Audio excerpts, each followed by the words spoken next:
What started as a dream student apartment in Chicago turned into a battle for my sister's soul against a malevolent entity that refused to be washed away. When a mysterious black wound appeared on her waist, we realized the horrifying truth. The apartment wasn't empty. It was waiting. My older sister, Jessica, moved to Chicago back in 2017 to major in business. It was a massive transition for her, the very first time she'd ever lived away from home. To stay close to campus, she and a friend found a small apartment in a historic part of the city. But what started as an exciting new chapter quickly turned into something much darker.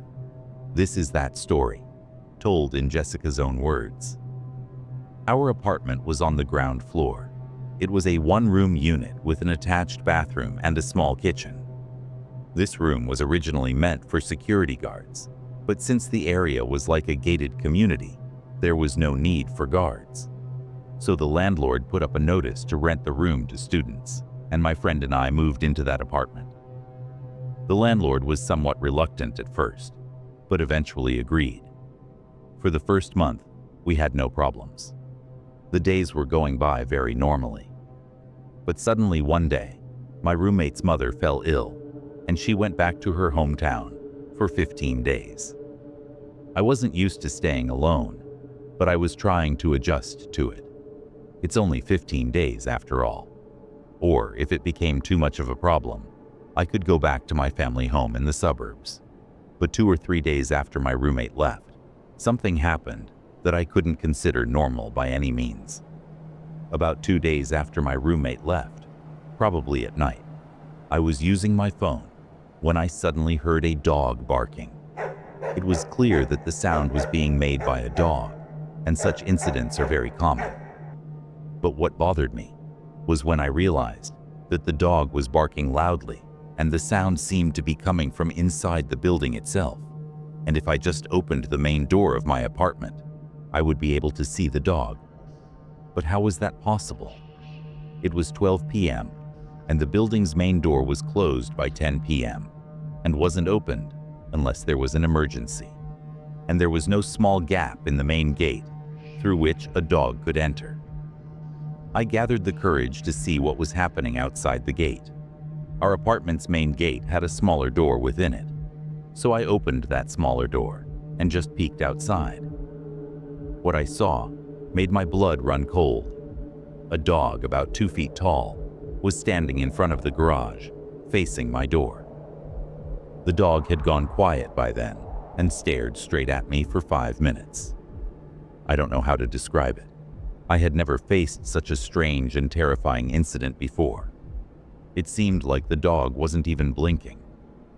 I looked away from the dog and checked the building's main door to see if it was closed. The door was closed with a lock hanging on it. When I looked at the dog again, that gaze sent an uncanny fear through me, and I closed my apartment's main door and went to sit on the bed. I waited for about 10 to 20 minutes and noticed that the dog wasn't making any sound anymore. I slightly opened the door and tried to look outside, and I saw the dog was still standing there in the same way, staring. 2 days after this incident, it was the rainy season, with a light storm and rain outside. I was working on a very important assignment on my computer when I suddenly noticed a crow cawing very loudly. It sounded like the crow was sitting on our balcony. I thought maybe the crow had taken shelter because it was a stormy day, so I took the incident in stride and concentrated on my work. By the time my work finished, it was almost midnight. The storm and rain outside had almost stopped, and it was silent all around. When I was preparing to sleep, I suddenly noticed that I could hear the crows cawing from my balcony again. I went to my balcony thinking whether I should shoo the crow away or not, because I wouldn't be able to sleep with this crow cawing. But when I opened the balcony door and looked outside, where was the crow? If the crow had flown away, I would have heard a sound, but surprisingly there was no crow, no insects, nothing there. The very next day, I noticed a long handprint on our bathroom mirror. But even then, I didn't give importance to the incident. I thought maybe I had accidentally left a mark with my hand. But mysteriously, even after cleaning those handprints, they would appear again and again. These incidents seemed very strange to me.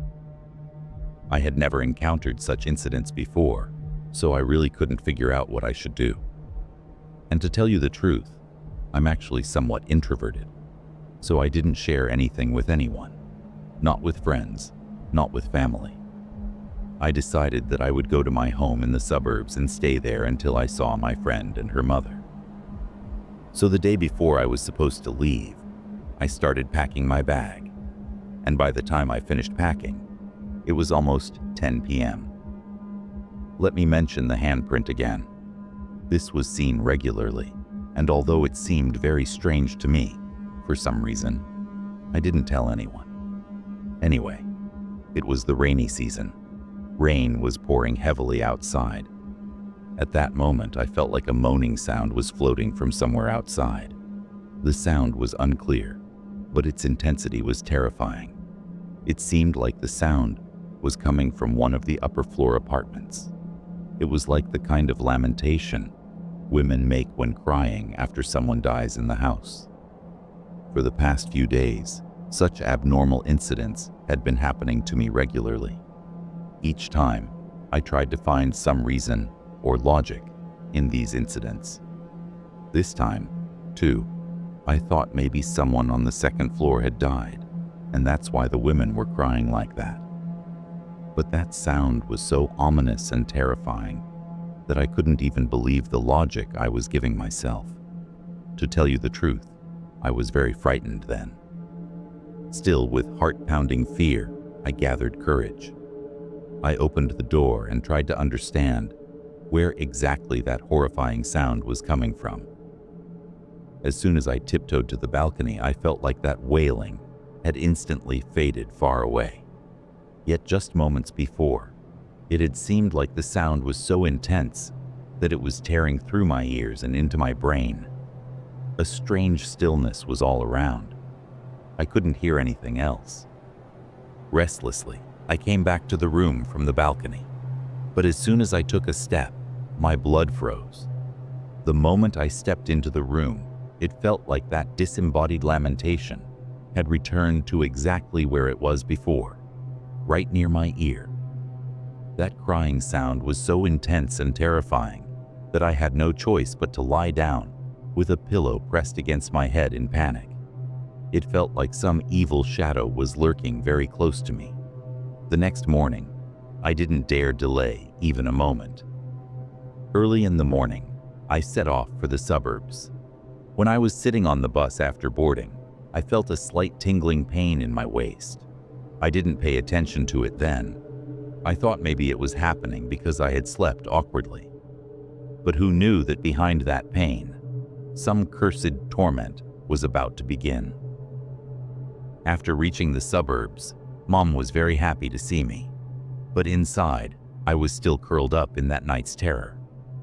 That night, after dinner, my mother, my younger sister, and I were sitting in one room chatting. Amid the laughter, that tingling pain suddenly intensified and returned. I doubled over in pain and told Mom about it. When Mom moved my clothes and looked at the spot, her eyes and face turned white with terror. On my waist was a huge pitch-black mark. No, calling it a mark would be wrong. It was a wound. It looked like I had been struck very hard by some invisible hard object. Mom was horrified seeing my condition. Under her crying and pressure, I told her about all the bone-chilling incidents that had happened in that apartment over the past few days. Mom became extremely worried then. Sensing the urgency, Mom didn't waste another second. She rushed me to a spiritual advisor at the local parish. The atmosphere in the room shifted the moment I told him my story. His face went stone cold. He looked us in the eyes and delivered a chilling truth. We weren't dealing with a coincidence.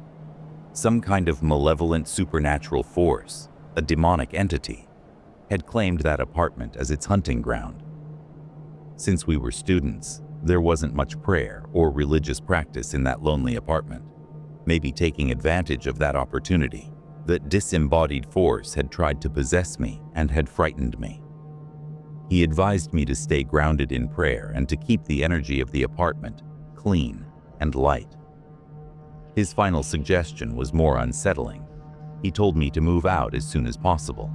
I took his words to heart and followed every instruction. By some miracle, or perhaps through divine protection, the darkness stayed away.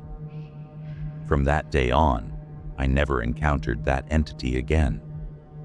Actually, in every single apartment I stayed in within that county, something unexplainable happened. Even my friends from that part of town say those things happen there all the time.